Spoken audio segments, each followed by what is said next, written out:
ইঁদুরের উৎপাতে আর পারা যায় না। সকালে ঘুম থেকে উঠে দেখি আসনের এই অবস্থা। নমস্কার সবাই, কেমন আছেন আপনারা? দেখলেন ইঁদুর মানে মা লক্ষ্মীর ঘর থেকে কলা, এরপরে রাম ঠাকুরের ছবিটাও ফেলে দিয়েছিল। আমি স্নান করে এসে রাম ঠাকুরের ছবিটা উঠিয়ে দিয়েছি। এরপর কলাগুলো ঠিক মতো করে দেবো, মানে ইঁদুরের জ্বালায় থাকা যায় না। আর গ্রামের বাড়িতে তো একটু ইঁদুর হয়, কারণ যেহেতু ধান আছে, ধান যেখানে থাকবে ওখানে তো অবশ্যই ইঁদুর থাকবে। তারপরও ইঁদুরের অনেক ওষুধ দিই, তাও কমে না।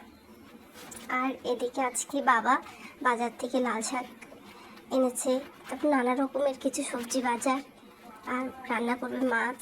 আর মাটির চুলায় ভাত বসিয়ে দিয়েছে।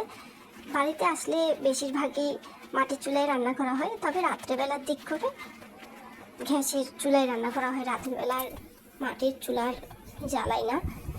এই যে এগুলো হচ্ছে কালকে পুকুরে জাল দিয়েছিল, ওই মাছগুলো। অল্প কিছু মাছ পেয়েছে, রুই মাছ, তেলাপিয়া মাছ, কই মাছ, সবগুলো মিক্স করে রান্না করবে।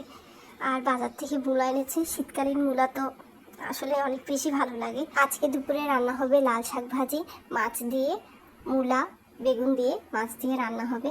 এই যে রান্নাবান্না প্রায় শেষ হয়ে গিয়েছে, চলুন এবার ভাত খেয়ে নিই। আর আজকে অনেক বেশি করে লাল শাক নিয়েছি, গরম গরম ধোয়াটা ভাতের সাথে লাল শাক খেতে অনেক বেশি ভালো লাগে।